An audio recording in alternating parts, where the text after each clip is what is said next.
Hey everybody, it's Face-to-Face Friday again, and I am here to talk a little bit about a plan for the holidays. So if you're American, you know Thanksgiving is coming up next week. And for many of us, even across the world, the Christmas holidays or other faith-based holidays are coming up.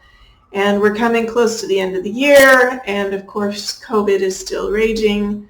And despite whatever science you have at your disposal, it's possible that you may still be planning to meet with family and friends over the holidays in a large group setting.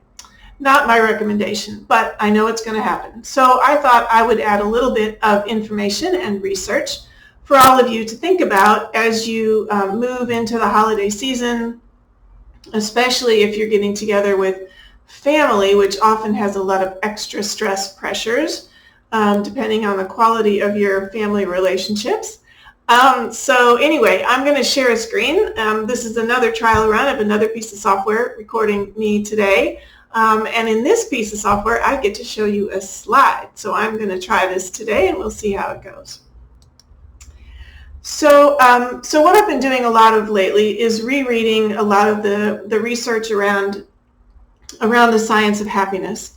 And a lot of the research lines up. Some of them have one extra element or one extra different element than the other. The coral squares you see are from one researcher, and he says that there are three components to the happiness of life. There is the pleasant life, that is enjoying and savoring our daily tasks. There's the good life, which has to do with using our skills for our enrichment. And there's the meaningful life, which has to do with how we use ourselves towards a greater good, so towards a purpose, really. There's another researcher who uses a triad called purpose, autonomy, and mastery. And you can see how I lined those up on the slide, that there's 2 out of 3 overlap with the first researcher. The third one in the purple bubbles has to do with a research study done by a group looking at work, so less about our person but more about our work life, and it focuses on accomplishment, purpose, and the ability to make decisions, lead, and innovate. So you can see that's pretty similar to the autonomy idea from Daniel Pink. The fourth one I'll bring out is the blue circle, and this one is a message about how to manage happiness by cultivating and defending your happiness. So it is a decision, and it is an intentional act to be happy, and you must cultivate and defend that.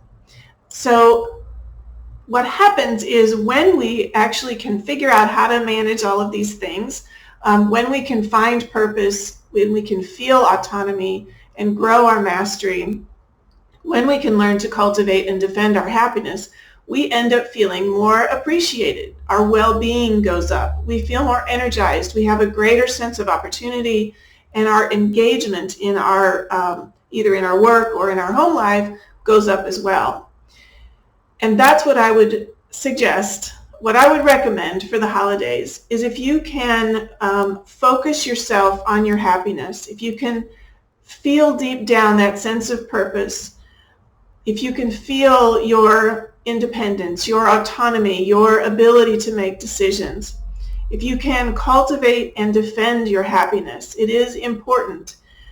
There's so much craziness in the world right now that if you can learn to manage this, you get the benefit out of it.